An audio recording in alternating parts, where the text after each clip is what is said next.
Hello student, welcome to the 21st lecture of solid state. My name is Ram Parmar और आज के lecture में हम लोग ब्रैग्स इक्वेशन और chemical formula of the compound crystal से निकालना सीखेंगे। दोनों टॉपिक एज सच अगर हम देखने जाए तो बहुत ही इजी है और बहुत ही इंपॉर्टेंट है। अगर मैं बात करूं एंट्रेंस स्टूडेंट्स की, तो नीट वाले स्टूडेंट्स के लिए इसका डेरिवेशन इंपॉर्टेंट नहीं है, खाली फॉर्मूला जरूर याद रखिएगा नीट वाले स्टूडेंट्स। और जेई वाले मेंस एडवांस वाले बच्चे स्पेशली इसका डेरिवेशन भी समझ के लीजिएगा। डेरिवेशन बहुत इजी है, मैं समझा भी दूंगा, आपको समझ में भी आ जाएगा, बट नीट स्टूडेंट्स को ऐसे डेरिवेशन की जरूरत नहीं है। बोर्ड्स वाले स्टूडेंट्स को तो ये टॉपिक पढ़ना ही नहीं है। तो स्टूडेंट्स, अगर हम बात करें ब्रैग्स इक्वेशन की, तो ब्रैग इक्वेशन है क्या, बेसिकली इसका इंपॉर्टेंस क्या है।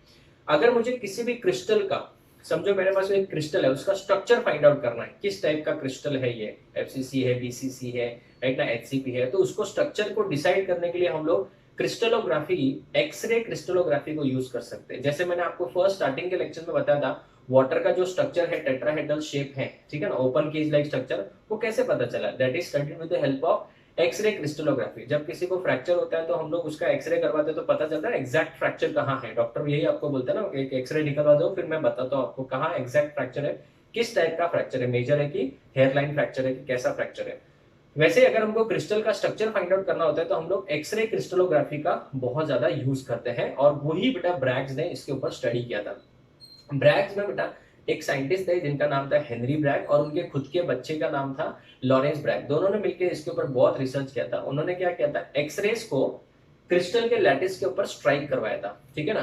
तो ग्लांसिंग एंगल अलग अलग उन्होंने चेंज कर करके स्कैटरिंग एंगल को मेजर किया, और उसके हिसाब से उन्होंने एक डेरिवेशन दिया, वो हम लोग डिस्कस करने वाले। तो बेसिकली उन्होंने क्या अज्यूम किया था कि जो क्रिस्टल होता है वो लेयर वाइज होता है। जैसे अभी ये फर्स्ट लेयर है, इसके ऊपर ये सेकंड लेयर, फिर इसके ऊपर ये थर्ड लेयर, ये आइडेंटिकल लेयर्स के फॉर्म में होता है, राइट। तो इसको अगर मैं फर्स्ट लैटिस लेयर बोलूं, ठीक है, ये सेकंड लैटिस लेयर है, तो ऐसे लेयर्स के फॉर्म में होगा। जो मैंने यहाँ पे देखो बनाया, ये फर्स्ट लेयर है, ये सेकंड लेयर है, ये थर्ड लेयर है। अभी ये अरेंजमेंट जो होगा एकदम परफेक्ट होगा। ये एक लेयर और ये दूसरा लेयर, दोनों के बीच में जो डिस्टेंस होता है इसको हम लोग बोलते हैं इंटरप्लेनर डिस्टेंस। आई रिपीट, कौन सा डिस्टेंस, इंटरप्लेनर डिस्टेंस। और इसी को बेटा उन्होंने नाम दिया था स्मॉल डी। ना ध्यान से सुनना, उन्होंने करवाया क्या था वो ध्यान से देखिए। उन्होंने इस क्रिस्टल के ऊपर अलग अलग ग्लांसिंग एंगल से एक्सरेज को क्या करवाया, स्कैटर कराया। ये देखो, जैसे ये वाला एक एक्सरे आया, ये इसके ऊपर क्या कराया, इंसिडेंट करवाया, ठीक है ना। सो this is the glancing angle और इंसिडेंट एंगल, ठीक है, ये थीटा मान लिया। इस वाले एक्सरे का नाम मैंने नाम दिया समझो वाई, बराबर है। अभी यहां से ये जब स्ट्राइक करेगा तो बाद में यहाँ से क्या होगा, रिफ्लेक्ट होगा, ठीक है ना। द रिफ्लेक्ट बहुत सारे एंगल्स में होंगे, बट हम लोग यहाँ पे स्लिट लगा के इसको उसी एंगल पे रिफ्लेक्ट करेंगे जिस एंगल पे वो क्या हुआ था, इंसिडेंट हुआ था। सो angle of incidence that is glancing angle and scattering angle, दोनों क्या रखेंगे हम लोग, सेम रखेंगे। तो ये वाला एंगल भी क्या होगा बच्चों, थीटा ही रखेंगे हम लोग,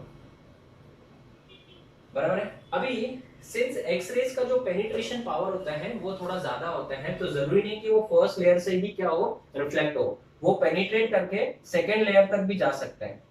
तो अगर वो आपका एक्सरे सेकेंड लेयर पे जाके स्ट्राइक करता है, फर्स्ट लेयर को पेनिट्रेट करके सेकेंड लेयर तक जाता है, बराबर है। तो सपोज ये वाला हम लोग मान लेते हैं Z, राइट, एंड फिर यहां से वो क्या होगा बच्चों, स्कैटर होगा।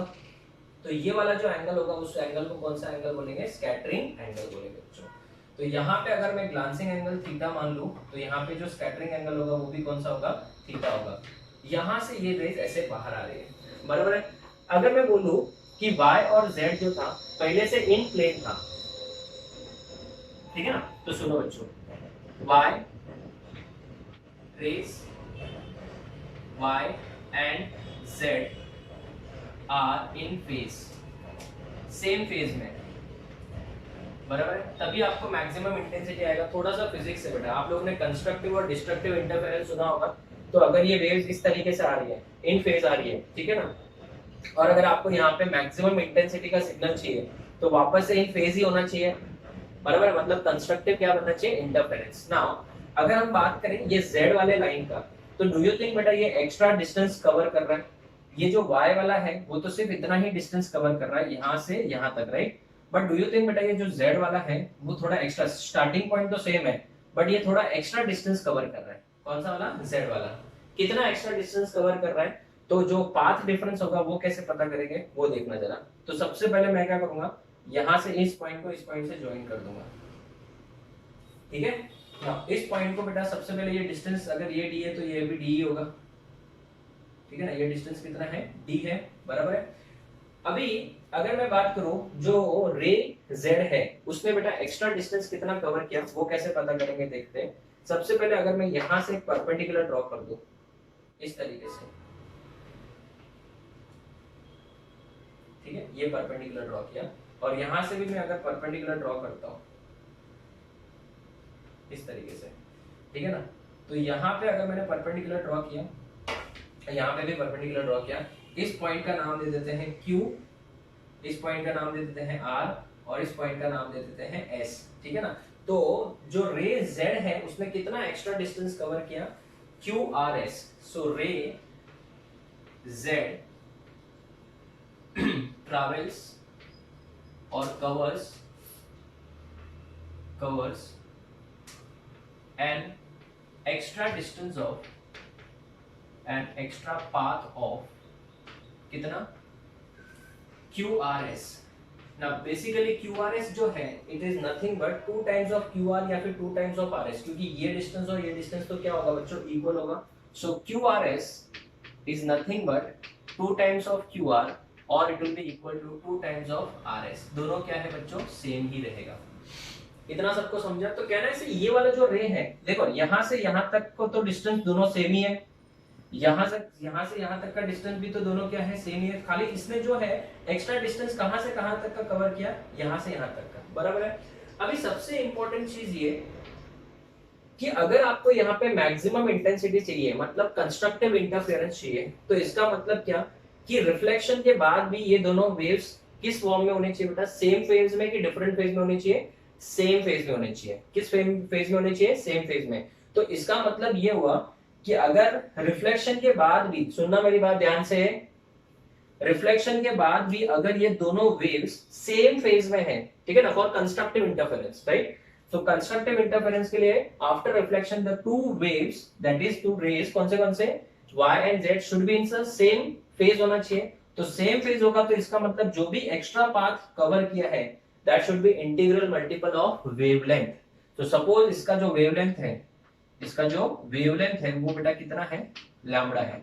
तो अगर वेवलेंथ को मैं लैम्बडा मान दूं और अगर रिफ्लेक्शन के बाद भी कंस्ट्रक्टिव इंटरफेरेंस बन रहा है, इसका मतलब दोनों के बीच में जो पाथ डिफरेंस होगा that will be integral multiple of what, wavelength. ये फिजिक्स में आप लोग बहुत रेगुलरली यूज करते हो। सो फॉर कंस्ट्रक्टिव इंटरफेरेंस, ध्यान देना, for constructive interference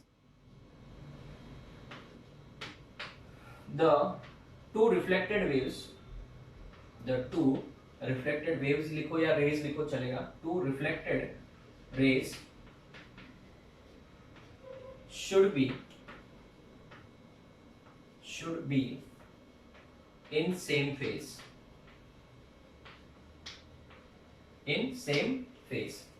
that is the path difference should be क्या होना चाहिए बच्चों, integral multiple of wavelength of किसका, एक्सरे का। So can we say that therefore path difference will be equal to n lambda, where n is nothing but what, an integer which starts from 1 2 3, 0 तो लेने की जरूरत नहीं है बेटा, right ना, integer which starts from 1 2 and 3। ना n का वैल्यू अगर 1 हुआ, अगर n का वैल्यू 1 है तो हम लोग बोलते हैं इसको फर्स्ट ऑर्डर डिफ्रैक्शन। याद रखना, n का वैल्यू फर्स्ट है, 1 है तो फर्स्ट ऑर्डर डिफ्रैक्शन।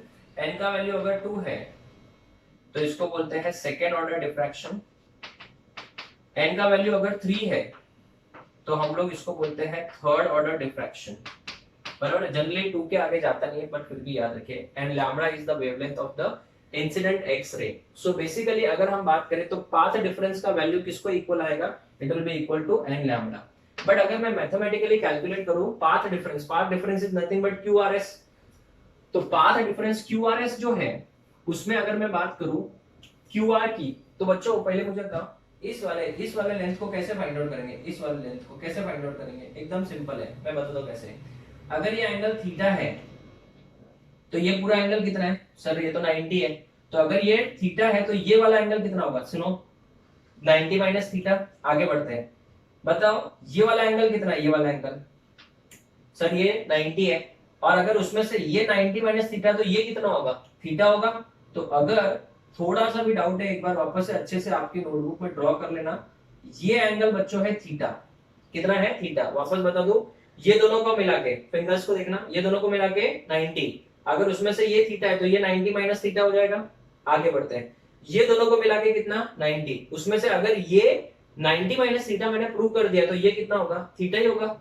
अभी अगर मैं इस ट्राइंगल में पाइथागोरस थ्योरम अप्लाई करके, पाइथागोरस थ्योरम नहीं सॉरी साइन थीटा अप्लाई करूंगा तो क्या आएगा बताओ। साइन थीटा का फॉर्मूला क्या होता है, ऑपोजिट अपॉन हाइपोटेन्यूज। तो इस थीटा के ऑपोजिट में कौन है बेटा, क्यू आर है। क्यू आर अपॉन हाइपोटेन्यूज कौन है, hypotenuse is nothing but D. ये वाला देखो डी तो है ही है। तो आप बताओ therefore what will be Q R, Q R is equals to D into sin theta. Q R is equals to D into sin theta. तो क्यू आर पता चला तो मैं क्यू आर एस निकाल सकता हूं। सो देयरफॉर पाथ डिफरेंस को बेटा क्यू आर एस भी बोला है हमने। So path difference is equals to Q R S which is equal to Q R S is nothing but 2 times Q R ना। तो 2 टाइम्स क्यू आर का value मुझे डी sin थीटा पता है। So it is 2 into D sin theta, बराबर है। तो path difference is equals to 2d sin theta ना। अगर मैं बात करूं इसको इक्वेशन नंबर 2 दे दूं तो फ्रॉम 1 एंड 2 क्या आएगा बताओ, from 1 and 2 can we say that path difference is n lambda, path difference is 2d sin theta. So n lambda is equals to 2d sin theta, 2d sin theta and this equation is known as Bragg's equation. इसी equation को हम लोग बेटा क्या बोलते हैं, Bragg's equation. और इसी के ऊपर बहुत बार क्या आते हैं, क्वेश्चंस आते हैं। और इसके ऊपर न्यूमेरिकल्स किस टाइप के आते हैं वो मैं अभी नेक्स्ट बोर्ड में समझाने वाला हूं, डोंट वरी। बट सब लोग याद रखें, नीट वाले students no need to remember this entire derivation, but JEE वाले स्टूडेंट्स प्लीज इसको समझ के भी लेना है और याद भी रखना है। Where n is nothing but what, n is an integer, बराबर है, which starts from 1 2 3 dot dot dot. Generally 2 के आगे जाएगा नहीं, first order diffraction, second order diffraction, third order diffraction and so on. And lambda का मतलब क्या होता है, it is the wavelength of X-ray used, it is the wavelength of X-ray. D का मतलब होता है इंटरप्लेनार डिस्टेंस, दो प्लेन्स के बीच का डिस्टेंस, इंटरप्लेनार डिस्टेंस, ठीक है ना। एंड लास्ट आता है बच्चों क्या, theta is nothing but angle of what, incident, और ग्लांसिंग एंगल भी बोल सकते हैं, एंगल ऑफ इंसिडेंस ऑफ कौन सा रे, एक्स रे बेटा। तो this is known as which equation, Bragg's equation. और बहुत बार एंट्रेंस में तो नीट वाले स्टूडेंट्स एंट्रेंस में तो आपको ना इसका एज इट इज फार्मूला से ही पूछा लिया जाता है, which of the following shows Bragg equation, which of the following is a Bragg equation. ऐसे चार ऑप्शन दे देंगे, 5 नहीं 4 ऑप्शन दे देंगे, उसमें यहाँ पे nd 2 लैम्डा sin थीटा ऐसे कुछ भी चेंज करके, cos थीटा कुछ भी चेंज करके दे सकते हैं, ठीक है। सो बेसिकली अगर हम बात करें इस इक्वेशन के बारे में तो ये किसके किसके बीच में रिलेशन दे रहा है, it gives the relation between wavelength of X-ray used, interplanar distance and angle of incident of x-ray. So this is a mathematical equation. Bragg's equation basically क्या है, it is a mathematical equation to establish the relation between number 1 lambda of x-ray, number 2 interplanar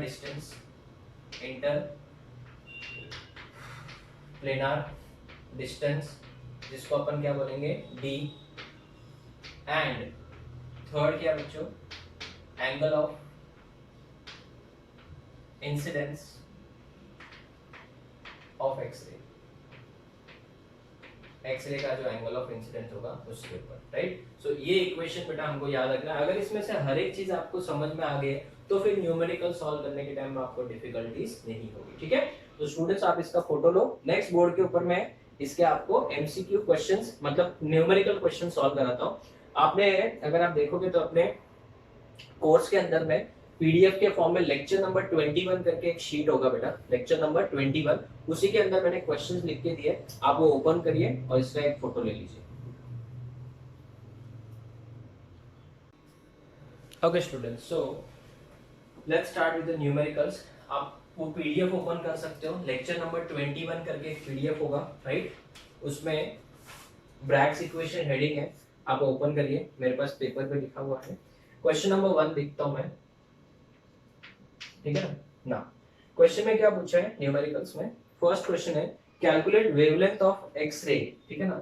so to find में क्या है बच्चों, to find में lambda पूछा है, gives the diffraction angle 2 theta बोला है, 2 थीटा गिवन।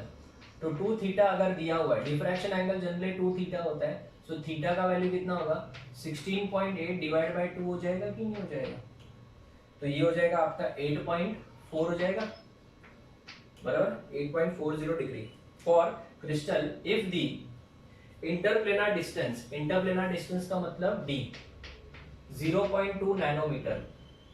तो मीटर में कन्वर्ट करना है तो कर सकते हो, नहीं भी करोगे तो चल जाएगा, कोई प्रॉब्लम नहीं। And that only for first order diffraction, first order diffraction मतलब n का वैल्यू कितना है, 1 है, ठीक है ना। साइन 8.4 का वैल्यू दिया है, साइन 8.4 डिग्रीज का वैल्यू दिया है 0.146, 0. कितना बच्चों 146 ना। अगर मैं बात करूं इसका सॉल्यूशन की, तो according to Bragg's equation n lambda is equals to 2d sin theta, n lambda is equals to 2d sin theta, n का वैल्यू 1 है, so lambda will be equal to 2 into d, d का value कितना है 0.2 nanometre में याद रखना, into sin theta, sin theta is 0.146, ठीक है ना। अभी सिंपली इसको क्या करना है बच्चों, मल्टीप्लाई करना है, तो अगर मल्टीप्लाई करूंगा तो ये 0.4 हो जाएगा, तो 0.146 into 0.4, 6 4 जा 24, 6 और 4 4 जा 16 प्लस 2 कितना हो गया बेटा 18, कैरी 1, 4 1 जा 4 प्लस 1 5, एंड यहाँ पे डेसिमल है, तो डेसिमल 4 डिजिट के बाद आएगा 1 2 3 एंड 4। तो बच्चों वेवलेंथ कितना आ जाएगा 0.0584 नैनोमीटर। अगर नैनोमीटर में दिया है तो वेल एंड गुड, अगर मीटर में दिया है तो कन्वर्ट करना आता है 10⁻⁹ राइट, सबको पता ही है। तो अगर आप इसको मीटर में कन्वर्ट करते हो, सिंस आंसर बहुत छोटा है, मीटर में कन्वर्ट कर देता हूं, तो 5.84 इंटू 10⁻⁹ और इसका 2 डेसिमल शिफ्ट किया तो -11 क्या हो जाएगा मीटर्स। तो बच्चों आप लोग ने देखा होगा क्वेश्चन इतना इजी है, दैट्स इट, नथिंग एल्स। तो इसका कैसा लैंग्वेज थोड़ा सा बड़ा रहेगा बट आंसर बहुत ही सिंपल होगा। अगर आपको फॉर्मूला पता है तो हार्डली बेटा 30 to 40 सेकेंड्स में क्वेश्चन हो जाएगा। दूसरा क्वेश्चन रीड कर रहा हूं मैं, X-ray of wavelength given, X-ray of wavelength lambda दिया है बच्चों कितना 1.54 एंगस्ट्रॉम यूनिट। ये है ना बेटा, ये यूनिट्स का बहुत ध्यान रखना, ठीक है ना, ये यूनिट्स का बहुत ध्यान रखना है बेटा, ठीक है, क्योंकि कन्वर्ट कभी कभी ऑप्शन में करना पड़ सकता है ना। Strikes the crystal and are observe to be deflected at an angle of 22.5 degrees, deflected मतलब theta is equals to 22.5 degrees, assuming n equals to 1, n का वैल्यू 1 है, calculate the interplanar distance. So to find में अगर मुझे निकालना है तो to find में मैं क्या निकालूंगा बेटा, d is equals to question mark and sine of value दिया हुआ है, sine of 22.5 degrees, value given as 0.383, 0.383, तो ये गिवन हो गया, टू फाइंड हो गया। अगर सॉल्यूशन बात करूं तो according to Bragg's equation n lambda is equals to 2d sin theta, है ना बच्चों। तो d अगर अपने को निकालना है तो n लैम्बडा अपॉन क्या आएगा बच्चों, sin theta. So d is equals to n का वैल्यू कितना है, n का वैल्यू है 1 इनटू लैम्बडा, लैम्बडा का वैल्यू कितना है 1.54, but this is given in angstrom, याद रखना। सो डिस्टेंस भी किस में आएगा बच्चों, वो हिसाब से एंगस्ट्रॉम में आएगा। एक अपॉन में कितना करेंगे, 2 खा गया क्या मैं, ये 2, सो 2 इंटू साइन ऑफ 22.5 डिग्री 0.383 दिया है ना। तो अभी आप एग्जाम में तो बेटा इतना टाइम वेस्ट नहीं करेंगे, इसको डायरेक्टली सॉल्व करेंगे। 0.383 मतलब 0.4 हो गया, 0.4 और ये कितना हो गया 0.8 हो गया। अगर ये 0.8 हो गया, ये देखो 0.4 हुआ, इसको 2 से मल्टीप्लाई करेंगे तो कितना हो जाएगा 0.8। अगर 0.8 हो तो ये कितना है 1.5, सो 0.8 का डबल 1.6, तो मतलब ये 2 से थोड़ा क्या आएगा आंसर, ज्यादा आएगा कि कम आएगा, कम आएगा, सॉरी ज्यादा आएगा क्योंकि अपन ने इसको बड़ा मान लिया, तो अप्रोक्सीमेटली 2 ही आएगा क्योंकि ये 1.6 के लगभग है। तो इसका परफेक्ट आंसर देखेंगे तो कितना आएगा 2.01 एंगस्ट्रॉम यूनिट। ठीक है, no need to solve complete, पूरा सॉल्व करने की जरूरत ही नहीं थी, आराम से हो भी गया। ठीक है, नेक्स्ट अगर थर्ड वाला क्वेश्चन देखें, the first order reflection, the first order बोला तो गिवन लिखते हैं, क्या लिखूंगा बताओ। इसके लिए मैंने थ्योरी समझा दिया, बहुत बार टीचर्स क्या होता है डायरेक्ट फॉर्मूला दे देते हैं, मैंने आपको इसके लिए थ्योरी समझाया। ऑफ वेवलेंथ, वेवलेंथ मतलब lambda, it is again 1.54 angstrom unit, 1.54 angstrom unit from a face of a crystal occurs at 11.29, so theta is equals to 11.29 degrees, theta दिया हुआ है। कैलकुलेट द इंटरप्लेनर डिस्टेंस, मतलब to find में क्या आएगा बच्चों, d आएगा, टू फाइंड में d, d is equals to question mark, और sine of 11.29 degrees is equals to given है, इट इज गिवन है 0.1957, 1957 मतलब 0.12 ही हो गया बेटा ना। अगर बात करें 9 मतलब 0.2 ही हो गया, राइट। सॉल्यूशन की बात करें बच्चों तो n lambda is equals to 2d sin theta, n का वैल्यू दिया है, d का वैल्यू पूछा है, so d will be equal to same n lambda upon 2 sin theta, same ही सब हो गया। n का वैल्यू कितना है 1 है, लैम्डा का वैल्यू 1.54 है अपॉन 2 इंटू 0.1957। ना डोंट वेस्ट टाइम, एग्जाम में ऑप्शंस होंगे, ठीक है ना, यहाँ पे तो मैंने ऑप्शंस नहीं दिए, एग्जाम में तो ऑप्शंस होंगे, आपको तो डायरेक्टली टिक करना है। इसका 0.1957 है तो डेफिनेटली 0.2 हो गया, 0.2 इंटू 2 0.4 हो गया, 0.4 है और ये 1.5 है तो कितना हो गया 4 4 जा 16, मतलब 4 से कम आएगा बट 4 से ज्यादा कम भी नहीं आएगा, 3 पॉइंट समथिंग आएगा। Yes, it is 3.93 angstrom unit. इस तरीके से ऑप्शन होगा, एक आंसर होगा 2 पॉइंट, 3 पॉइंट, 4 पॉइंट और 1 पॉइंट, तो डेफिनेटली डोंट वेस्ट टाइम, ये आपका आंसर डायरेक्टली कर सकते हो आप ऐसा। अभी एंगस्ट्रॉम से मीटर में लिया तो कन्वर्ट करने तो सबको आता ही है।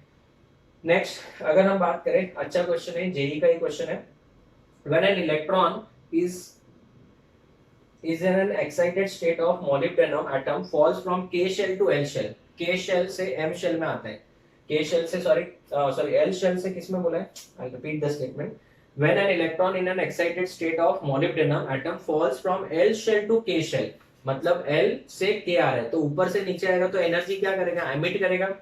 आगे दिया है एन एक्सरे इज एमिटेड, किस रेस, कौन सा रे एमिट हुआ है, एक्सरे एमिट हुआ है, these X-ray are diffracted at an angle of 7.75 degrees, तो गिवन में अभी हम लोग देखो घुमा फिरा के आया बेटा, सेम चीज है, थीटा कितना दिया 7.75 डिग्रीज दिया है, by the plane with the separation of 2.64 angstrom unit, plane जिसमें सेपरेशन कितना है 2.64 एंगस्ट्रॉम यूनिट का सेपरेशन है।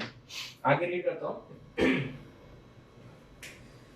What is the difference in energy between K shell and L shell, मतलब E निकालना, E is equals to hc by lambda, so to find क्या आएगा बच्चों, to find is E which is equals to hc by lambda, h पता है, c पता है, खाली lambda पता करना, तो घुमा फिरे के बात तो वही होगी ना, तो हम लोग को सबसे पहले क्या पता करना पड़ेगा, lambda, n lambda is equals to 2d sin theta, assuming first order diffraction, मतलब n का वैल्यू कितना आ जाएगा बच्चों 1 हो जाएगा, और साइन ऑफ 7.75 डिग्रीज दिया है, साइन ऑफ 7.75 डिग्रीज दिया है 0.1349, ठीक है। तो अभी मुझे था इसमें अपने को क्या करना है, सोल्यूशन कैसे करेंगे, फर्स्ट स्टेप में अपन यूजिंग ब्रैग्स इक्वेशन अप्लाई करेंगे, n lambda is equals to 2d sin theta, n का वैल्यू 1 है, लैम्डा का वैल्यू निकालना है, लैम्डा किस में निकालेंगे आप, यहाँ पे जो दिया उसी में निकलेगा पहले, तो lambda is equals to 2 into d, d कितना है 2.64 इंटू साइन थीटा 1 0.1349। ये जो आंसर आया वो किस में है, एंगस्ट्रॉम में है बच्चों, किस में है, एंगस्ट्रॉम में ना। अगर मैं फिर ये वाला फॉर्मूला यूज करूं, E is equals to energy difference nothing but hc by lambda, h is nothing but Planck's constant which is equals to 6.6 into 10 raised to minus 34 into c is nothing but 3 into 10 raised to 8, ये metre पर second है। तो definitely आपने को इसको भी किस में कन्वर्ट करना पड़ेगा, मीटर में कन्वर्ट करना पड़ेगा। सो lambda is 2 into 2.64 into 0.1349 into 10 raised to minus 10, ये किस में कन्वर्ट हो गया, मीटर्स में। और इसको जब आप पूरा सॉल्व करते हो तो answer comes out to be, मैं अभी पूरा सॉल्व नहीं कर रहा हूँ, आप लोग सॉल्व करना, 2.791 into 10 raised to minus 15 energy है, तो बेटा क्या आएगा, joules, metre, newton metre. Is it clear? So ये हो गया energy difference between K shell and L shell. Is it clear? This is question number 3। Now question number 4 देखिए बच्चों, ये क्वेश्चन नंबर 4 ही था, राइट, ये 4 ही था। Next is question number 5। ये कैलकुलेशन आप लोगों को करना है, थोड़ा सा कैलकुलेशन वाला पार्ट है। To obtain diffraction peak, question number 5 देखिए, to obtain diffraction peak for a crystalline solid with interplanar distance equal to wavelength. तो गिवन में क्या है, interplanar distance is equal to wavelength, ठीक है ना। The angle of incidence should be, मतलब theta is equal to question mark पूछा है, theta is equal to question mark, option में दिया 90, 0 डिग्री, 30 डिग्री एंड 60 डिग्री। तो बच्चों इसका फॉर्मूला क्या यूज करेंगे, n lambda is equal to 2d sin theta, n lambda is equal to 2d sin theta. So d और lambda क्या हो जाएंगे, एक दूसरे से कैंसिल हो जाएंगे। सो अगर d और लैम्डा एक दूसरे से कैंसिल हो जाएंगे तो ये और ये वाला पार्ट कैंसिल हो गया। कुछ नहीं बोला है तो क्वेश्चन में हमेशा फर्स्ट ऑर्डर डिफ्रैक्शन मान के चल रहा है, तो n का वैल्यू क्या मानेंगे बच्चों, 1, कुछ बोला ही नहीं है ना। So sin theta is equal to 1/2, बराबर है। sin थीटा 1/2 मतलब थीटा इज 30 डिग्री, तो थीटा का वैल्यू कितना हो जाएगा बच्चों, 30 डिग्री हो जाएगा। So angle of diffraction is 30 degree. Next, angle of incidence is 30 degree. Next last question देखो बेटा, द फर्स्ट ऑर्डर डिफ्रैक्शन, ठीक है ना, फर्स्ट ऑर्डर डिफ्रैक्शन मतलब n is equals to 1, the first order diffraction from a set of parallel lines, parallel planes of the crystal occur at an angle of 30 degrees, so theta is equals to 30 degrees। आगे, the interplanar distance related to wavelength, ठीक है ना, d and lambda का relation पूछा है। What is the relation between d and lambda, एकदम simple है, option दिए हुए हैं। सॉल्यूशन में मुझे बताओ बेटा, कुछ नहीं करना है, n lambda is equals to क्या, 2d sin theta, n lambda is equals to 2d sin theta, n का value 1 into lambda is equals to 2 into d into sin of 30। sin of 30 कितना होता है बच्चों, हाफ होता है, तो half और ये 2 कैंसिल हो जाएगा, so lambda will be equal to d, हो गया। sin 30 कितना होता है, हाफ ना, sin 30 अगर हाफ है तो यहाँ पे 1/2 आएगा, 1/2 का 2 और ये 2 क्या हो जाएगा, कैंसिल, सो लैम्डा और d दोनों क्या हो जाएंगे, इक्वल हो जाएंगे। That is option number C. So this is the whole and sole story of किसका बच्चों, ब्रैग्स इक्वेशन। किस टाइप के क्वेश्चंस आते हैं वो भी मैंने आपको बता दिए। यहाँ पे अगर आप चाहो तो थोड़ा सा कैलकुलेशन कर लेना घर पे प्रैक्टिस। वैसे भी अगर हम लोग बात करें तो केमिस्ट्री में कैलकुलेशन तो मैं आगे सिखाऊंगा, अभी तो जस्ट ये कैसा है, सॉलिड स्टेट एक ऐसा चैप्टर है जहाँ पे कैलकुलेशन ज्यादा नहीं है। आगे के चैप्टर में तो कैलकुलेशन में मैं आपको ट्रिक्स भी बताऊंगा कैसे सॉल्व करना होता है। अभी फिलहाल जो छोटा मोटा कैलकुलेशन है वो आप कर सकते हो। दूसरी बात ये, ऐसे कैलकुलेशन आप फिजिक्स में तो डेफिनेटली करते ही हो, तो यहाँ पे डेफिनेटली केमिस्ट्री में तो एज सच आपको डिफिकल्टी कभी आएगी भी नहीं। सो आज के लेक्चर का हम लोग ने फर्स्ट पार्ट खत्म किया। ब्रैग्स इक्वेशन बेटा मैं वापस बोल रहा हूँ, नीट वाले स्टूडेंट्स प्लीज आप लोग एटलीस्ट फॉर्मूला जरूर याद रखिएगा, और आपने जब देखा होगा तो बेटा आपको थोड़ा भी डिफिकल्ट लगा ही नहीं होगा, सब इजी क्वेश्चन ही आते हैं, सिर्फ और सिर्फ directly put the data and get the answer type के क्वेश्चन है। ठीक है, अभी हम लोग सेकेंड पार्ट में स्टार्ट करेंगे question based on formula of the compound. तो वही बेटा वही पीडीएफ में आपको आगे कंटिन्यू के फॉर्म में दिया है, सो दैट मुझे क्वेश्चंस लिखने की टाइम वो बच जाएगा, ताकि अपना लेक्चर भी शॉर्ट हो जाए और अननेसेसरी टाइम वेस्ट ना हो आपका भी और मेरा भी। तो पीडीएफ अपनी ओपन करके रखिए, उसके नीचे ही देखो और मैंने क्वेश्चंस डाले हुए लेवल 1 और लेवल 2 के क्वेश्चंस है, उसी को हम लोग डिस्कस करेंगे। तो आप इसका फोटो लो, फिर आगे कंटिन्यू करते हैं।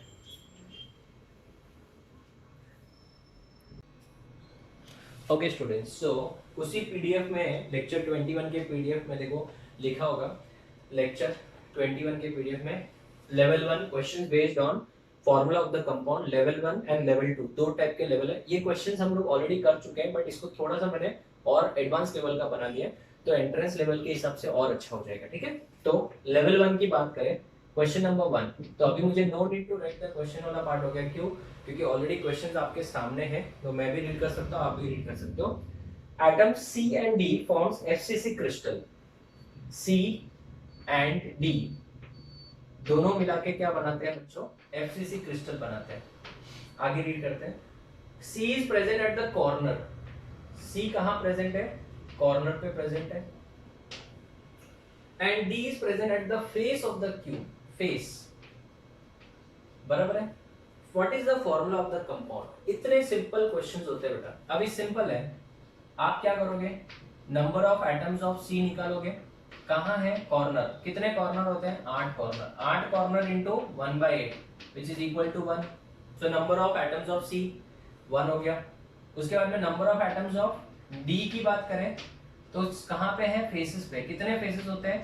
6 फेसेस होते हैं, राइट ना। 6 फेस सेंटर, फेस पे मतलब फेस सेंटर पे होगा, इंटू कितना बच्चों?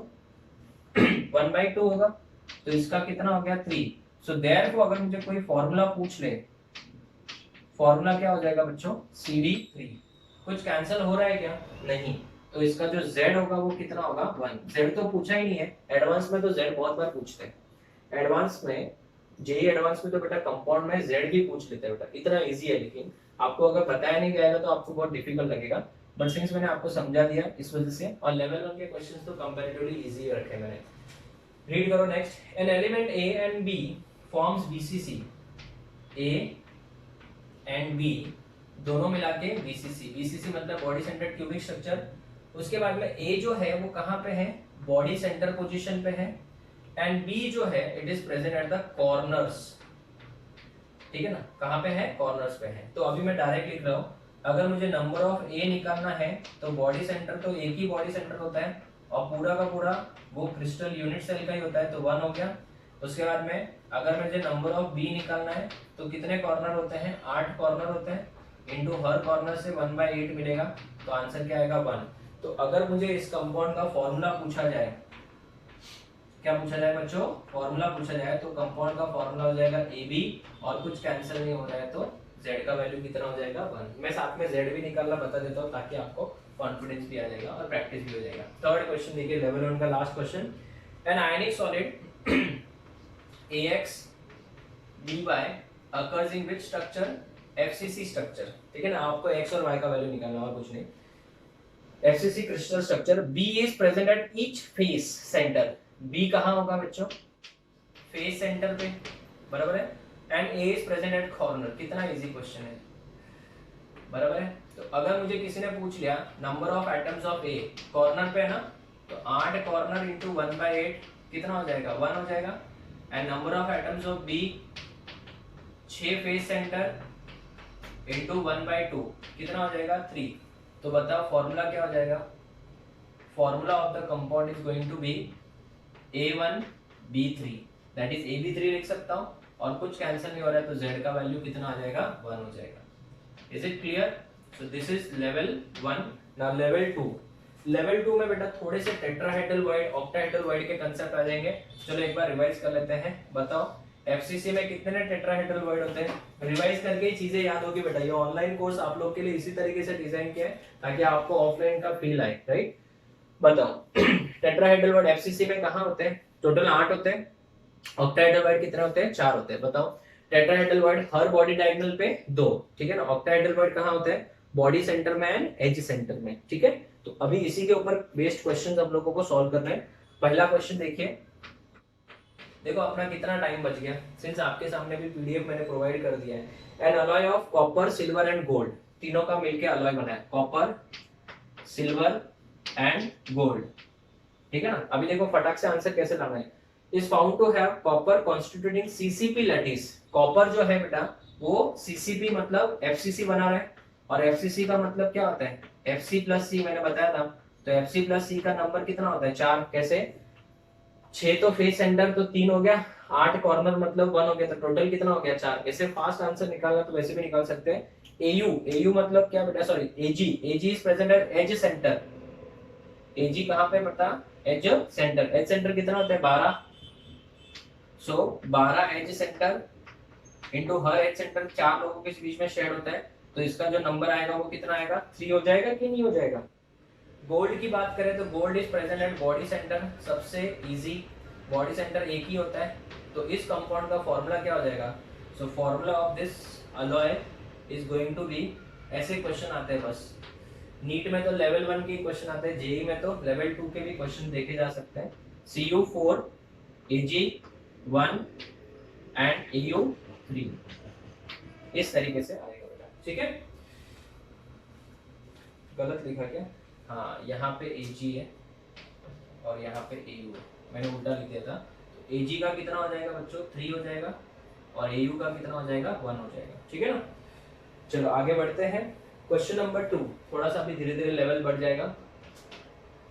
Structure of mix oxide, mix oxide है ये सीसीपी, सीसीपी। सो मिक्स ऑक्साइड जो है बच्चों वो किस फॉर्म में है, एफसीसी या फिर सीसीपी बोल सकते हैं, मैं तो इसको एफसीसी बोलूंगा, right. The cubic unit cell is mix oxide is composed of oxide ion, ठीक है ना। कंपोज्ड ऑफ ऑक्साइड आयन मतलब ये जो O-2 है वो आपका एफसीसी बना रहा है, एफसीसी मतलब Fc plus c which is equal to 4 हो जाएगा कि नहीं हो जाएगा, डायरेक्ट लिख रहा हूं अभी, ऐसे देखो उन्होंने बोला ना, the cubic unit cell is mix oxide is composed of oxide ions, ठीक है ना उन्होंने क्या बोला है, A+2 जो है, A+2 वो कहां प्रेजेंट है, 1/4 of the tetrahedral void, 1/4 of tetrahedral void. Tetrahedral void कितने होते हैं बच्चों, सर 8 होते हैं, तो इसका नंबर कितना हो जाएगा, 2 हो जाएगा। And B is present eight octahedral wides, B कहां प्रेजेंट है बच्चों, ऑक्टाहेड्रल वाइड। ऑक्टाहेड्रल वाइड कितने होते हैं, 4 होते हैं। तो बताओ फॉर्मूला क्या होना चाहिए, फॉर्मूला होना चाहिए, पहले लिखेंगे A फिर B और फिर लास्ट में O लिखा जाता है। A का नंबर कितना, 2, अरे गाँव वालों समझ रहे हैं, यस सर। A का वैल्यू 2, B का वैल्यू 4 और O का वैल्यू 4, तो बताओ 1 जा 2 जा 2 जा, तो फॉर्मूला क्या हो जाएगा बताओ, A B2O2। बताओ what is the Z value, Z value is 2, जो कैंसिल हो रहा है वही आपका Z वैल्यू होगा, ठीक है। नेक्स्ट क्वेश्चन नंबर 3, अगर मैं क्वेश्चन नंबर 3 की बात करूं, A इज बाइवेलेंट, A क्या है, बाइवेलेंट है, मतलब A के ऊपर +2 हो जाएगा। B इज ट्राइवेलेंट मतलब +3 हो जाएगा। What is the formula of the oxide, oxide मतलब O-2 भी है, ठीक है ना। Having spinel structure, spinel structure सबको पता है ना, दो टाइप के स्पिनल होता है, एक होता है नॉर्मल स्पिनल और एक होता है इनवर्स स्पिनल ना। नॉर्मल स्पिनल में क्या होगा, ये कहां होगा बच्चों बताओ, 1/8 ऑफ द टेट्राहेड्रल वाइड, ये half of the octahedral wide, half of the octahedral wide, और ये आपका बनाएगा बच्चों क्या, एफसीसी बनाता है, याद है। तो इसका तो बेटा नंबर कितने हो जाएंगे, 4। ऑक्टाहेड्रल वाइड कितने होते हैं, 4 होते हैं, तो 2 ही गिने जाएंगे। और ये बेटा ऑक्टाहेड्रल टेट्राहेड्रल वाइड कितने होते हैं, 8, तो 1/8 इंटू 8 कितना हो जाएगा, 1 हो जाएगा। तो इसका फॉर्मूला अगर हम लोग निकालने जाए, ये अगर आपको याद है तो ही होगा बेटा, वरना एग्जाम में क्या हो जाएगा, तारे जमीन। अभी ये कहां से आ गया सर, क्वेश्चन में तो दिया नहीं है, क्वेश्चन में तो देखा है एक्चुअली दिया, if 1/8 of the tetrahedral void and half of the octahedral wide. अभी उन्होंने ये नहीं स्पेसिफाई किया कि A कहां जा रहा है, B कहां जा रहा है, तो आपको वो याद रखना पड़ेगा कि नॉर्मल स्पिनल स्ट्रक्चर में जो A+2 होगा वो टेट्राहेड्रल वाइड में और B+3 होगा वो ऑक्टाहेड्रल वाइड में। अगर ये इनवर्स स्पिनल होता तो एक पता ना, इधर एक टेट्रा ऑक्टा दोनों आता था और इधर सिर्फ ऑक्टा आता था। तो मैंने सब लेक्चर्स में सिखाया, इसका फॉर्मूला हो जाएगा AB2O4, ठीक है। और Z की वैल्यू कितनी हो जाएगी बेटा, 1 हो जाएगी, क्योंकि कुछ कैंसिल हो रहा नहीं है, कुछ भी कैंसिल नहीं होगा तो 1 मान लेंगे, ठीक है। चलिए क्वेश्चन नंबर 4 देखते हैं। A compound is formed by element X and Y, ठीक है ना, X एंड Y। चलो जरूरत पड़ी तो नेक्स्ट बोर्ड में देखेंगे, पर फिलहाल जितना होता है उतना इधर कंप्लीट करते हैं। X and Y has a cubic structure in which X occupies corner of the cube, ठीक है ना। ये कहां पे है, कॉर्नर पे है, कॉर्नर पे है, तो बेटा इसका नंबर कितना हो जाएगा, 1 हो जाएगा, yes. And are at the corner of the cube and 2 atoms of y at each body diagonal. Her body diagonal पे ऊपर y के कितने atoms है? 2 है. सुनो मेरी बात, ये body diagonal है, इस body diagonal पे y के कितने atom है? 2. तो ऐसे कितने body diagonal है? 4. तो कितने हो जाएंगे y का नंबर? y का नंबर कितना हो जाएगा? 8 हो जाएगा. उन्होंने क्या पूछा है? Formula of the compound is, तो what will be the formula of the compound? Formula will be equal to x y 8. x y 8 क्यों? क्योंकि हर बॉडी डायगोनल पे 2 एटम्स है किसके? y के. हर बॉडी डायगोनल पे अगर 2 एटम्स है y के तो टोटल बॉडी डायगोनल कितने होते हैं? 4 बॉडी डायगोनल, तो 4 2 जा 8 हो जाएगा. बट अभी इसमें लेवल थोड़ा बढ़ा दिया है, उन्होंने सेकंड पार्ट भी पूछा, तो ये फर्स्ट पार्ट का आंसर है. इसी को मैं आगे कंटिन्यू करूंगा, वहां पे आप इसका फोटो लो, फिर हम आगे बढ़ते हैं.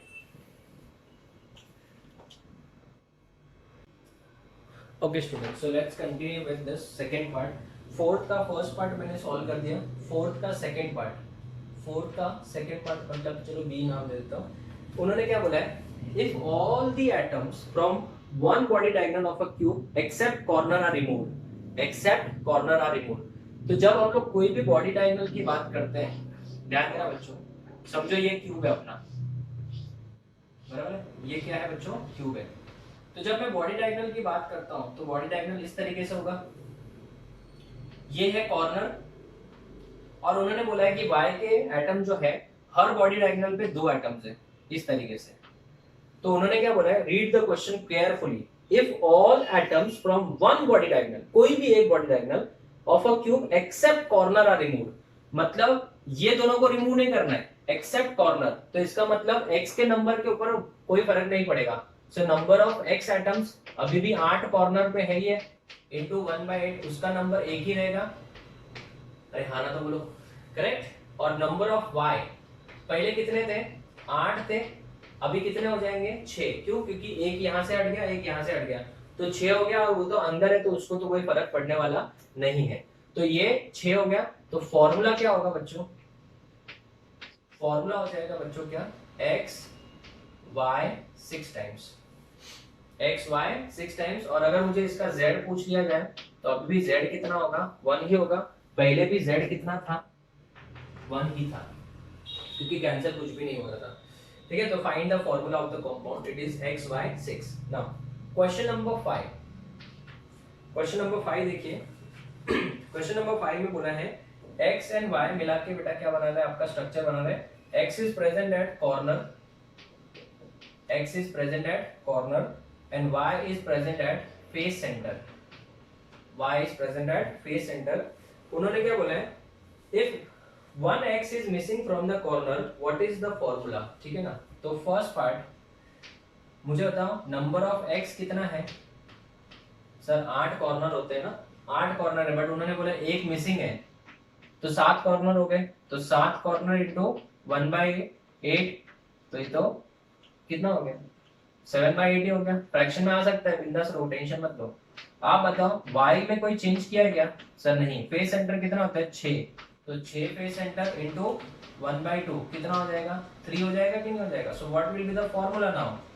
The formula of the complex is going to be x 7/8.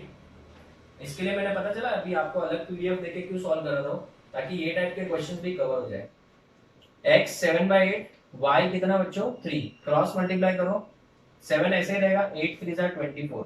So x 7 y 24, कुछ भी कैंसिल होने वाला नहीं है, तो z का वैल्यू कितना हो जाएगा? 1 हो जाएगा. आगे रीड करो सेकंड वाला पार्ट, बी वाला पार्ट रीड करते हैं. बी वाले पार्ट में उन्होंने क्या बोला है? If all the atoms from one face are removed, including corner, ठीक है ना. one face are removed मतलब including corner. अगर मैं पूरा का पूरा ये फेस ही हटा दूं, ये वाला पूरा फेस, including corner, तो कितने कॉर्नर कम हो जाएंगे? सर 4 कॉर्नर कम हो जाएंगे, और एक फेस सेंटर भी तो कम होगा. तो आप बताओ x कहाँ है? कॉर्नर पे. सो नंबर ऑफ x अभी कितना हो जाएगा? 8 थे, उसमें से 4 गायब हो गए, तो 4 ही बचे. तो 4 कॉर्नर इंटू 1/8, इसका आंसर हो जाएगा 1/2. और नंबर ऑफ y पूछ लिया जाए तो बताओ y कितने फेसेस पे थे? 6 फेसेस पे था, अभी एक फेस उड़ गया, तो 5 फेस सेंटर बचेंगे. तो 5 फेस सेंटर इंटू 1/2. अरे समझा. तो आप बताओ इसका वैल्यू कितना हो जाएगा, 5/2 हो जाएगा कि नहीं हो जाएगा। तो अगर मुझे किसी ने फॉर्मूला पूछ लिया तो फॉर्मूला पूछ लिया तो बेटा आप बताओ x कितना 1/2, y 5/2, 2 cancel, it will B x y 5 and z का वैल्यू हो जाएगा आपका 1/2। ऐसा सिंपल हो गया, एकदम सिंपल। ठीक है, सो ये हो गया क्वेश्चन नंबर कौन सा बच्चों, 5। ओके चलो क्वेश्चन नंबर 6, इसको तो बहुत ज्यादा इंपॉर्टेंट मार्क करना, ये एडवांस टाइप का क्वेश्चन है।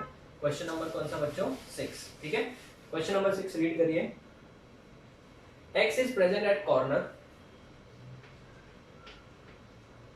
ठीक है ना, कॉर्नर प्लस फेस सेंटर। चलो एक साथ में x का नंबर भी निकाल लेते हैं, चलो ना, 8 corner into 1/8 plus 6 face centres into 1/2, सो इसका नंबर हो जाएगा 4। अभी तो आपको पता भी चल गया कि डायरेक्ट 4 लिखना होता है, ठीक है ना, मैं तो फिर भी लिख के बता रहा हूँ आपको। उसके बाद में उन्होंने बोला y is present at body centre plus edge centre, तो number of y, body centre तो एक ही होगा, 1 बॉडी सेंटर इंटू 1, 12 होते हैं एज सेंटर इंटू 1/4, सो 1/4 इंटू 12, 3 प्लस 1 कितना हो जाएगा बेटा, 4 हो जाएगा। So what will be the formula, formula of the compound will be x4 y4, ठीक है ना, which comes out to be xy। कितना हो जाएगा बच्चों, xy, और अगर आपको z पूछ लिया जाए तो z will be equal to 4। ठीक है, फॉर्मूला पूछ लिया, ये फर्स्ट पार्ट हो गया बच्चों इसका। सेकंड पार्ट देखो जरा क्या पूछा है, if all the atoms are removed from one of the body diagonal of the cube. Body diagonal जो होता है, बॉडी डायगोनल, अभी उसने ये नहीं बोला है कि एक्सेप्ट कॉर्नर। जब मैं बॉडी डायगोनल के एटम, कोई भी एक बॉडी डायगोनल ना, चलो कोई भी एक बॉडी डायगोनल को हटा दिया तो क्या, हाँ कौन कौन सा एटम जाएगा, कॉर्नर वाला एटम जाएगा, कॉर्नर वाला जाएगा, यस, फेस सेंटर नहीं फर्क पड़ेगा, बॉडी सेंटर, हाँ बॉडी सेंटर को भी फर्क पड़ेगा, और एज सेंटर उसको कोई फर्क नहीं पड़ेगा। तो मुझे बता बेटा कितने कॉर्नर्स को फर्क पड़ेगा, 2 कॉर्नर्स को फर्क पड़ेगा। सो नंबर ऑफ एक्स सिंपल है, 8 कॉर्नर लिखे थे, अभी आप 6 कॉर्नर लिखो, तो 6 corner into 1/8 plus 6 face centre, वो तो सेम ही रहेगा, 6 फेस सेंटर इंटू 1/2, तो इसका कितना आ जाएगा, ये हो जाएगा 3/4, 3/4 प्लस इसको बेटा मैं कितना लिख सकता हूँ, 12/4 लिख सकता हूँ, नहीं समझा, 12 बाय क्या बेटा 4, 12/4 क्यों, ताकि डिवाइड कर, मतलब ऐड करने में इजी हो जाएगा। ये कितना हो जाएगा बेटा 15/4 हो जाएगा कि नहीं हो जाएगा, कितना हो जाएगा 15/4। ये x की बात हो गई, y की बात करो, y की अगर मैं बात करूं तो बॉडी सेंटर का एक था वो भी गया, ये तो गया ना बेटा, तो बॉडी सेंटर का एक गया तो ये वाला पार्ट निकल जाएगा, 12 एज सेंटर इंटू 1/4, तो इसका आंसर आ जाएगा 4 हो जाएगा कि नहीं हो जाएगा। तो अगर मुझे किसी ने इसका क्या पूछ लिया जाए, फॉर्मूला पूछ लिया जाए, तो बताओ x का वैल्यू कितना 15/4 और y का वैल्यू कितना 4 है ना, तो इसको सॉल्व करोगे तो कितना हो जाएगा बच्चों, x 15 y 16, z का वैल्यू कितना 1 हो जाएगा। इस तरीके से सॉल्व करना है इसको, ठीक है। इसी के अंदर एक और पार्ट है, इसी के अंदर एक और पार्ट है, वो भी कंप्लीट करते हैं। सी वाला पार्ट देखिए, सी वाला part, read the question. If all the atoms from the body diagonals of one of the face, body diagonal of the face, ठीक है, ये आपका क्यूब है, कोई भी एक फेस का बॉडी डायगोनल, फेस का बॉडी डायगोनल कौन सा होता है बच्चों, सर ये ले लो। जब मैं फेस का बॉडी डायगोनल हटाऊंगा तो 2 तो कॉर्नर गायब हो जाएंगे और एक फेस सेंटर भी तो गायब होगा, एक क्या गायब होगा, फेस सेंटर भी क्या हो जाएगा बेटा, गायब हो जाएगा कि नहीं हो जाएगा, ठीक है। तो अभी इसको सॉल्व कैसे करेंगे तो ध्यान देना, n ऑफ x, ध्यान देना, कॉर्नर कितने गायब हुए, 2 कॉर्नर गायब हुए, तो 2 कॉर्नर गायब हुए तो यही वाला पार्ट आएगा, और एक फेस सेंटर भी तो गायब हुआ, कॉर्नर भी गायब हुआ और एक फेस सेंटर भी गायब हुआ, तो कॉर्नर कितने बचेंगे, अभी 8 थे, अभी कितने बचे 6, तो 6 corner into 1/8 plus face centre कितने थे, पहले 6 थे, अभी कितने हैं 5 है, तो 5 फेस सेंटर इंटू 1/2, तो ये हो जाएगा 3/4, 3/4। और इसको अगर अपन लिखें तो ये 2.5 है, तो 10/4 लिख सकता हूँ। तो इसका आंसर हो जाएगा 13/4। ये हो गया n ऑफ x हो गया।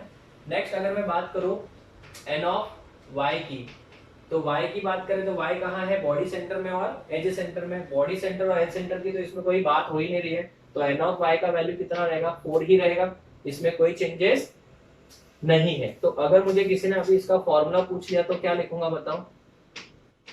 इस कंपाउंड का फॉर्मूला हो जाएगा बच्चों क्या, 13/4, ये है आपका x 13/4 और y का वैल्यू कितना बच्चों 4। सो इसका फाइनल आंसर आ जाएगा x 13, y 4 4 जा 16, z का वैल्यू कितना हो जाएगा 1 हो जाएगा। एकदम इजी था। तो I'll repeat the third question. If all the atoms from the diagonal of one of the face, if all the atoms from the diagonals of one of the face of the cube are removed, ठीक है ना, one of the face diagonals, एक second थोड़ा सा गड़बड़ किया लगता है। If all the atoms from the diagonals of one of the face of the cube are removed, diagonals बोला है ना, ऐसे तो बोला नहीं only one diagonal, फेस के डायगोनल्स की बात होगी। क्वेश्चन को ध्यान से रीड करो, मैंने भी थोड़ा ध्यान में दिया, एक्चुअली फोन आ रहा था। क्या बोला उसने, देखो, if all the atoms from the diagonals of one of the face, of one of the face मतलब पूरा का पूरा फेस के डायगोनल्स ना, ध्यान देना बच्चों। अभी अगर मैं बात करूं तो हर फेस के ऊपर कितने डायगोनल्स होंगे बेटा, 2 डायगोनल्स होंगे। तो ये वाला पार्ट हमको थोड़ा सा इरेज करना पड़ सकता है। देखो जरा कैसे, ये डायगोनल से भी और ये डायगोनल से भी, बराबर है। तो कॉर्नर वाले कितने चले गए, 4 चले गए ना, 1 2 3 4, तो 4 कॉर्नर गायब हो गए, तो बचे कितने, 4 corner into 1/8 plus face centre कितने गायब हुआ, एक ही फेस सेंटर गायब हुआ, तो फेस सेंटर अभी भी कितने हैं बेटा, 5 है, तो 5 फेस सेंटर इनटू 1/2, ठीक है ना। तो इसका आंसर आ जाएगा 1/2 और इसका आंसर आ जाएगा 5/2। तो ये कितना हो जाएगा 6/2, मतलब 3 हो जाएगा कि नहीं हो जाएगा, 3 हो गया। और ये तो डेफिनेटली इसमें तो कोई चेंज नहीं है, क्योंकि ये तो बॉडी सेंटर और एज सेंटर, एज सेंटर की तो बात कुछ हो ही नहीं रही है, तो इसका वैल्यू तो क्या रहेगा बच्चों, सेम ही रहेगा। अभी फॉर्मूला में थोड़ा चेंज आ जाएगा, x 3 हो जाएगा, x कितना हो जाएगा 3 और y कितना हो जाएगा 4, तो इसका जो z हो जाएगा वो कितना हो जाएगा, वापस से 1 हो जाएगा। This is your question number 6th, right. अभी अगर हम बात करें इसके अंदर और भी है, सॉरी, ए बी सी हो गया, 6th में देखो ए बी सी हो गया। अभी डी देखो, डी वाला पार्ट इसी के अंदर एक और 2 पार्ट और है। D, if all the atoms are removed from one of the plane passing through the middle of the cube parallel to opposite faces. अभी ये क्या बोल रहा है, ये देखो, if all the atoms from one of the plane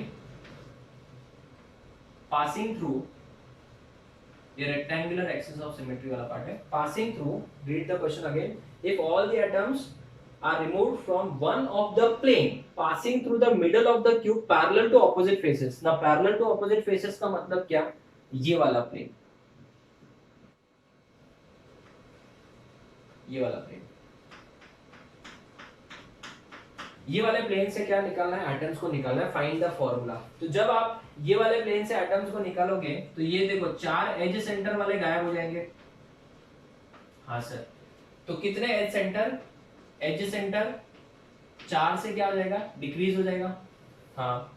body centre, body centre बेटा 1 से क्या हो जाएगा, कम हो जाएगा, हाँ सर वो भी है।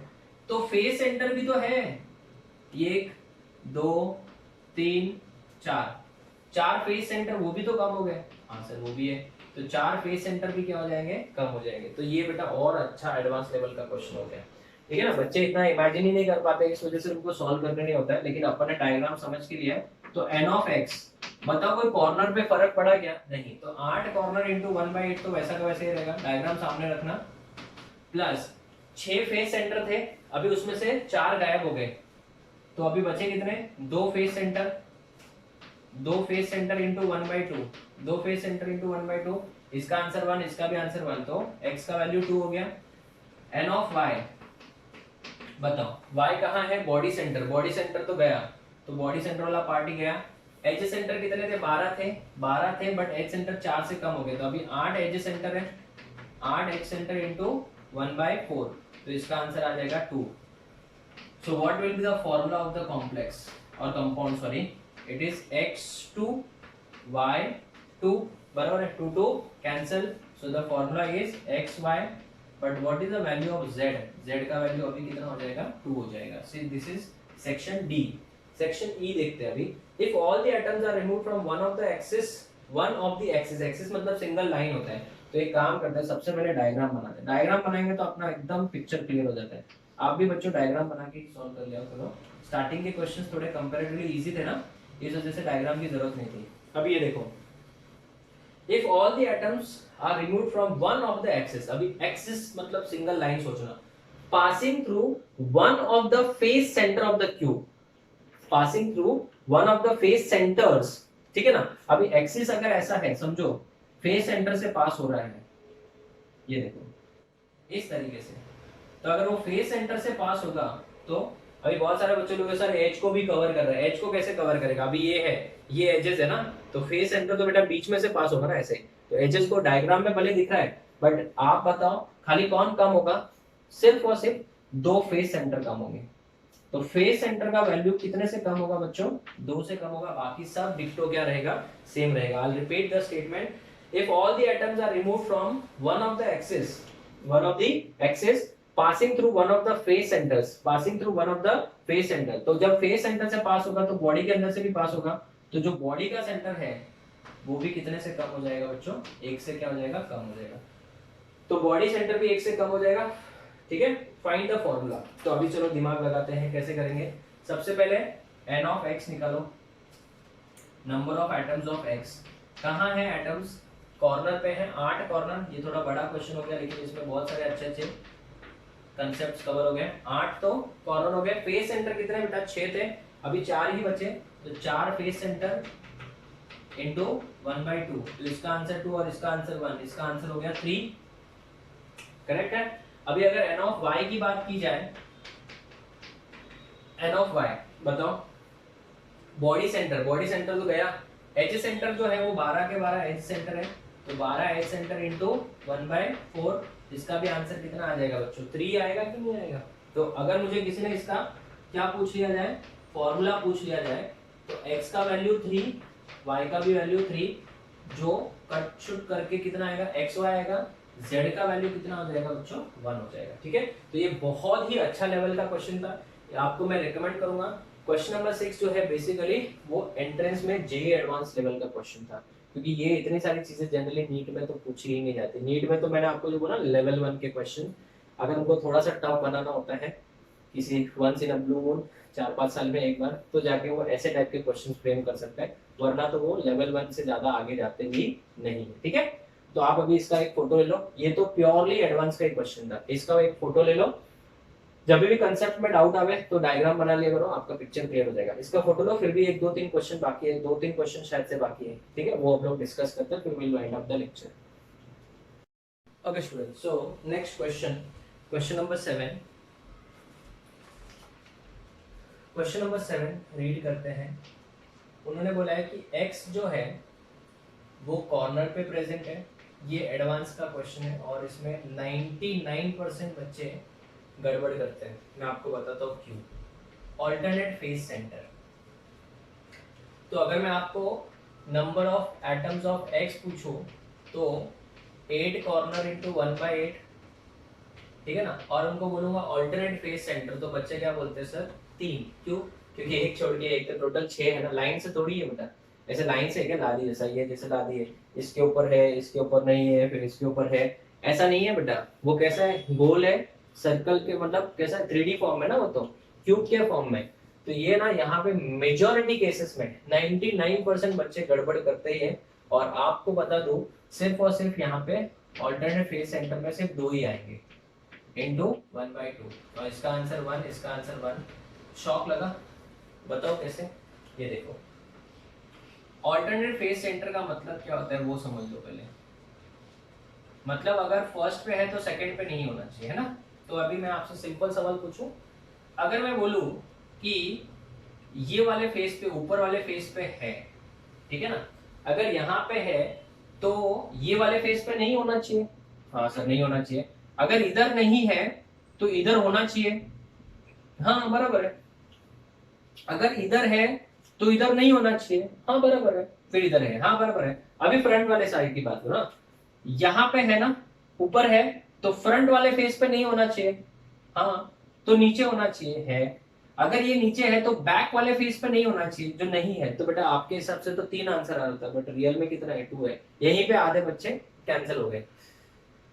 बराबर है। तो ये वाली चीज बहुत इंपॉर्टेंट है। यहाँ पे अगर आप जिस रूम में बैठे तो उससे समझना, तो कैसे समझोगे? ऊपर वाले छत के ऊपर है तो ये 1 2 3 4 वॉल पे हो ही नहीं सकता, क्योंकि यहाँ पे है तो इधर नहीं हो सकता, यहाँ पे है तो इधर भी नहीं हो सकता, यहाँ पे है तो आपके साइड में भी वो वॉल है, उधर भी नहीं हो सकता, यहाँ पे है तो बोर्ड वाले वॉल पे भी नहीं हो सकता।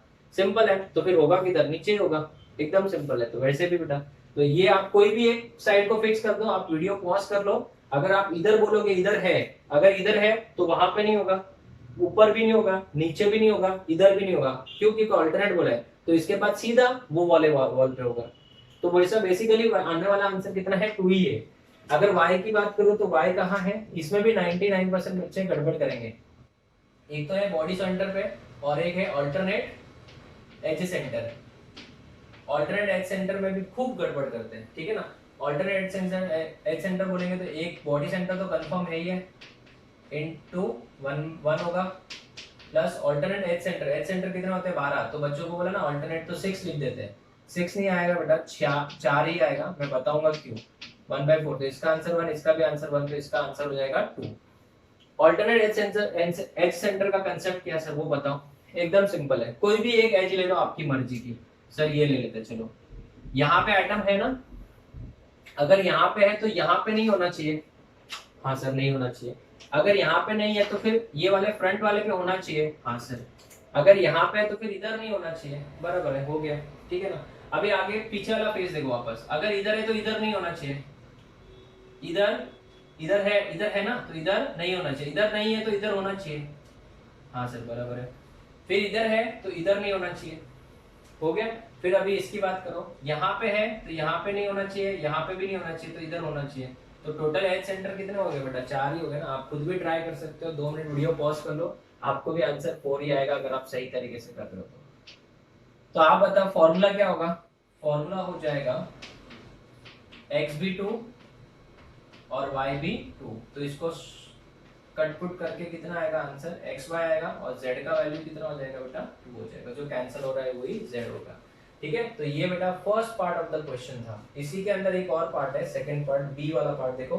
If all the atoms are removed from, all the atoms मतलब एटम्स को रिमूव करना है, राइट। तो सबसे पहले एज सेंटर वाले हो गए। देखो एज सेंटर कौन है बेटा? एज सेंटर पे y है, तो y को मैं सर्कल मार्क कर देता हूँ, ठीक है। और बॉडी सेंटर, बॉडी के सेंटर में भी तो y ही है, तो ये वाला भी हो गया। अभी उन्होंने क्या बोला है? कॉर्नर पे कौन है? x है, तो छोटा छोटा y, ऐसा येलो चौक से मैं इसको बना देता हूँ। ये है आपका स्ट्रक्चर, ठीक है ना। और उसने क्या बोला है? ऑल्टरनेट फेस सेंटर बोला है, ठीक है ना, ऑल्टरनेट फेस सेंटर। तो चलो एक काम करते हैं, ये 2 फेस सेंटर ले लेता हूँ मैं। कोई भी ले सकते हो, आपकी मर्जी, कोई ना नहीं बोल रहा है। कोई भी 2 फेस सेंटर ले लिया, ठीक है ना। तो ये है स्ट्रक्चर। अभी उन्होंने क्या बोला है? रीड करो क्वेश्चन को। उन्होंने बोला है if all the atoms are removed from one of the axis passing through the middle of the cube containing the face center atom, containing the face center atom बोला है। तो containing the face center atom बोला है, तो ये वाला axis लेना पड़ेगा मुझे। तो इस फेस सेंटर एक्सिस के ऊपर बेसिकली कौन कौन से 3 एटम्स आ रहे हैं? 2 तो फेस सेंटर वाले एटम आ रहे हैं, तो इस डायग्राम की वजह से 2 तो फेस सेंटर वाले एटम्स कम हो जाएंगे। तो फेस सेंटर एटम कितने से कम हुए? 2। और बॉडी सेंटर भी तो 1 कम हुआ। देखो बॉडी सेंटर कितने से कम हुआ? 1 से कम हुआ। तो फॉर्मूला पता करना है, जो कि अभी हमारे लिए इजी है। इसका इंग्लिश ही समझना थोड़ा सा इंपॉर्टेंट है, बाकी तो बेटा एकदम इजी लगेगा, ठीक है। तो अगर मुझे नंबर ऑफ x निकालना है, अभी तो कैसे निकालूंगा बताओ? डायग्राम में देख के बताओ। x कहाँ था? कॉर्नर। क्या कॉर्नर को कोई फर्क पड़ा? नहीं। तो 8 कॉर्नर वैसे के वैसे into 1/8 plus alternate face centre, 2 ही तो फेस सेंटर थे, दोनों के दोनों गायब हो गए, तो यहाँ पे प्लस 0, तो आंसर आ जाएगा इसका 1। अगर मैं n ऑफ y निकालू, number of atoms of y, तो y कहाँ है? Body centre. बॉडी सेंटर एक ही था, वो भी गायब हो गया, तो 0 plus alternate edge centre. Edge centre के ऊपर देखो कोई फर्क नहीं पड़ रहा है, तो एज सेंटर पहले भी 4 ही थे, अभी भी 4 ही है, तो 4 एज सेंटर इंटू 1/4 इसका आंसर भी क्या आएगा, 1 ही आएगा। So what will be the formula of the compound, the formula of the compound is x1 y1, तो what will be z, z is equals to 1। हो गया, इतना इजी था। Chemistry is very simple. चलो next question number 8। Question number 8, this is the diagram of question number 7। Question number 8 देखिए, a compound is made up of 3 particles A, B and C, A, B and C, ठीक है, form CCP lattice, ठीक है ना। if in the lattice ions A occupy the lattice point, ये बेटा बहुत सारे बच्चों को समझ में ना आता। lattice points का मतलब जो स्ट्रक्चर होगा वही उसके पॉइंट्स है, तो स्ट्रक्चर क्या CCP है ना, तो इसका मतलब ये FCC होगा। FCC मतलब FC plus C, इसका मतलब N of A कितना हो जाएगा directly 4। Read the question again, ion A occupies the lattice points, ions A occupies the lattice point, lattice points मतलब स्ट्रक्चर क्या था lattice का, CCP, तो lattice points भी CCP होगा, CCP मतलब FCC, ठीक है। ions B and C occupies alternate tetrahedral voids, अभी ये क्या है गड़बड़, ions B and C occupies alternate tetrahedral void, तो इसका मतलब इसका नंबर ऑफ B कितना हो जाएगा, 4 हो जाएगा, और नंबर ऑफ C भी कितना हो जाएगा बेटा, 4 हो जाएगा। क्यों, क्योंकि टोटल टेट्राहेड्रल वॉइड्स कितने होते हैं, 8 होते हैं, बराबर है। तो अगर मुझे इस कंपाउंड का फॉर्मूला पूछा जाए, ठीक है, तो मैं क्या करूंगा, 4 4 4 सब गायब हो गया। अभी ये ऑल्टरनेट का मतलब क्या है बच्चों, वहां पे अगर देखो मैंने बताया ना हर बॉडी डायग्राम, अभी ये कंसेप्ट आ गया, हर बॉडी डायग्राम पे 2 क्या होते हैं, टेट्राहेड्रल वॉइड होते हैं, ठीक है। तो अगर वहां पे बी है तो नीचे क्या होगा बेटा, सी हो गया। अगर ऊपर बी है तो इधर ऊपर क्या होगा, सी, तो इसका मतलब बी, फिर इधर सी, फिर वापस बी, फिर वापस सी, बट इसी का उल्टा नीचे हो जाएगा। मैंने बोला ना हर बॉडी डायगोनल पे 2 होते हैं, तो अगर ऊपर 2 बी है तो 2 सी, इसका मतलब एक सिंपल वर्ड्स में याद रखो, हर बॉडी डायगोनल पे 1 बी है और 1 सी है, दिमाग में रख लो बस, खत्म। Is it clear. अभी उन्होंने क्या क्वेश्चन पूछा, रीड करो, if all the ions along one of the body diagonal are removed, if all the ions along one of the body diagonal are removed, अगर वन बॉडी डायगोनल की बात करें तो एक बी जाएगा, एक सी जाएगा और 2 कॉर्नर जाएंगे। तो अगर बॉडी डायगोनल से, तो कॉर्नर कितने गायब हो जाएंगे बच्चों, 2 कॉर्नर कम हो जाएंगे। उसके बाद में क्या बोला है, वन बॉडी डायगोनल ही बोला ना, if all the ions along one of the body diagonals are removed, तो बॉडी डायगोनल पे एक बी कम हो जाएगा, सॉरी ये 2 कॉर्नर कौन है, ए है ना कॉर्नर पे, तो बी कितना कम हो जाएगा, 1 से कम हो जाएगा, क्योंकि एक ही बॉडी डायगोनल, एक बॉडी डायगोनल पे एक बी है और एक सी है ना, अल्टरनेट बोला है, और सी भी कितने से कम हो जाएगा, 1 से कम हो जाएगा, है ना।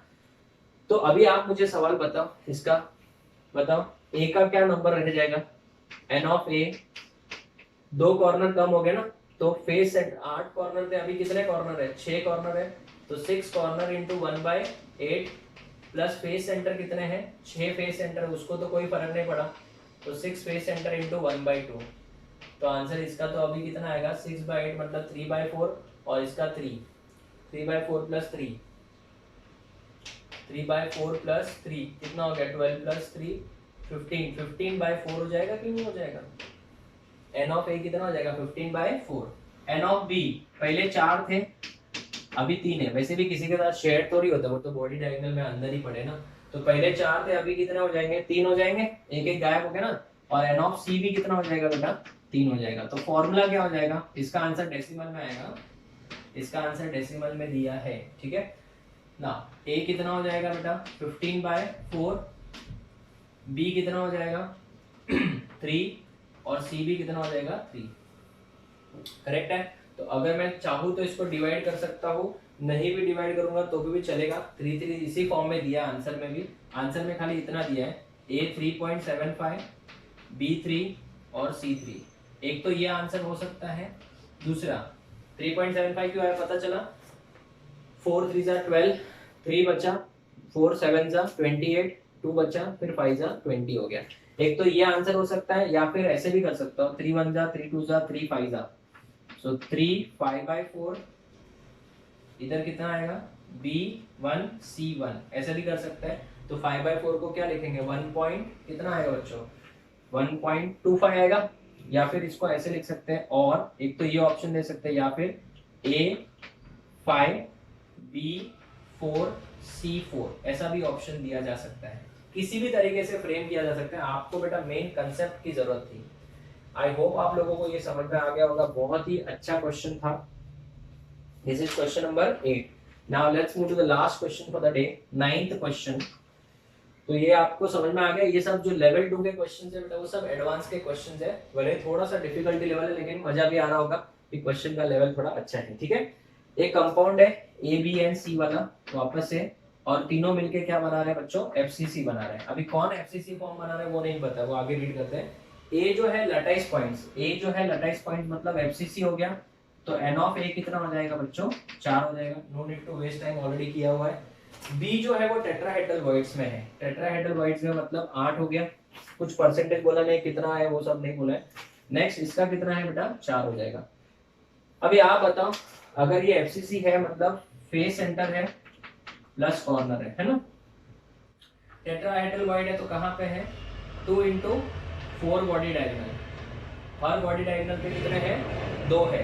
और ऑक्टाहेड्रल वॉइड कहाँ है बताओ, बॉडी सेंटर में है प्लस एज सेंटर में है। देखो कितना अच्छा क्वेश्चन है, सब कुछ रिवाइज हो जाता है।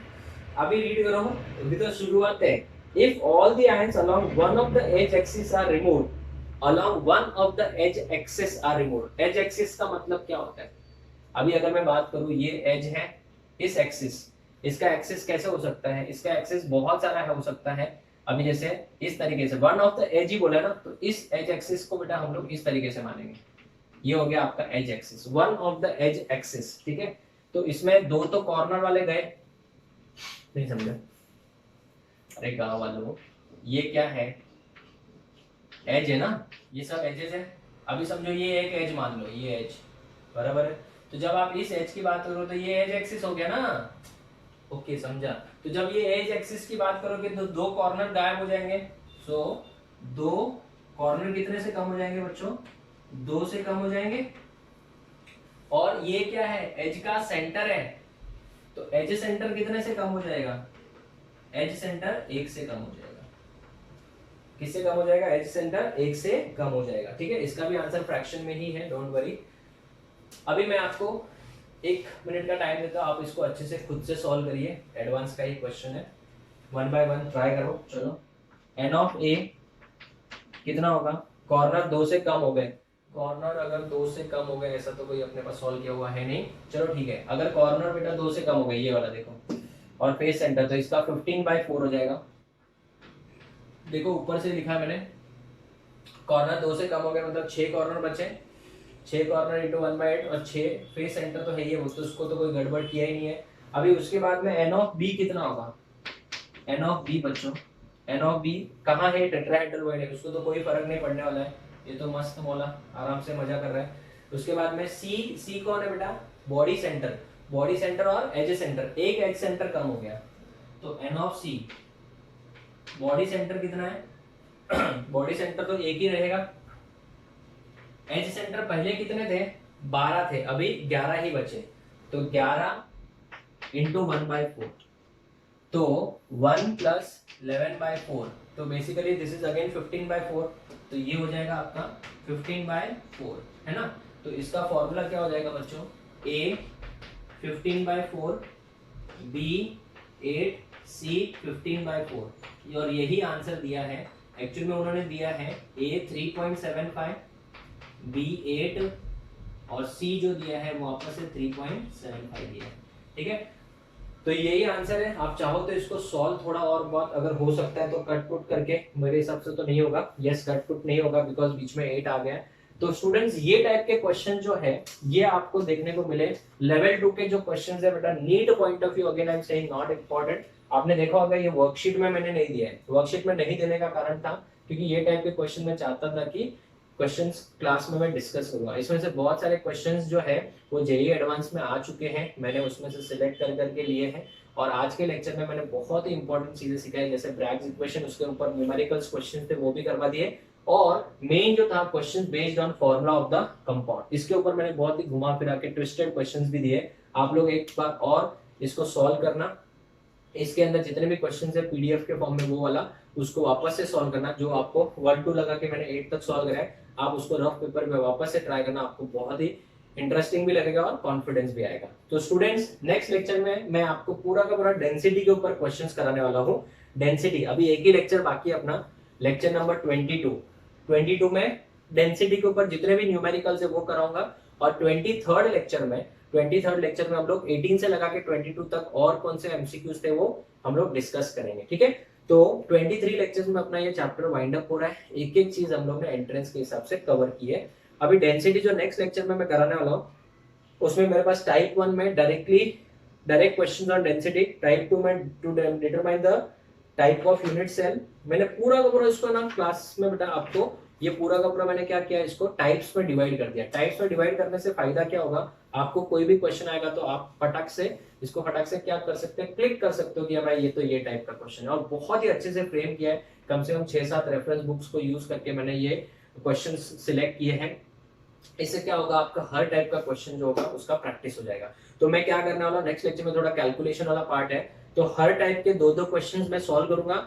फिर जितने भी रिमेनिंग क्वेश्चन होंगे टाइप में, मैंने जनरली हर टाइप में 4 मिनिमम क्वेश्चंस रखे, किसी किसी पे 5 भी है, तो हर टाइप के मैं 2-2 क्वेश्चंस बोर्ड पे लॉग एंटी लॉग से सॉल्व करके बताऊंगा। और फिर जो भी रिमेनिंग क्वेश्चन होंगे उसमें सिर्फ डेटा पुट करके छोड़ दूंगा, वो आपको सॉल्व करना है। बट आंसर मैं बता दूंगा, इसका आंसर ये है, इसका आंसर ये, ठीक है। So will meet in the next lecture with the detailed discussion of some numericals based on density of the unit cell. Till then, thank you students, take care.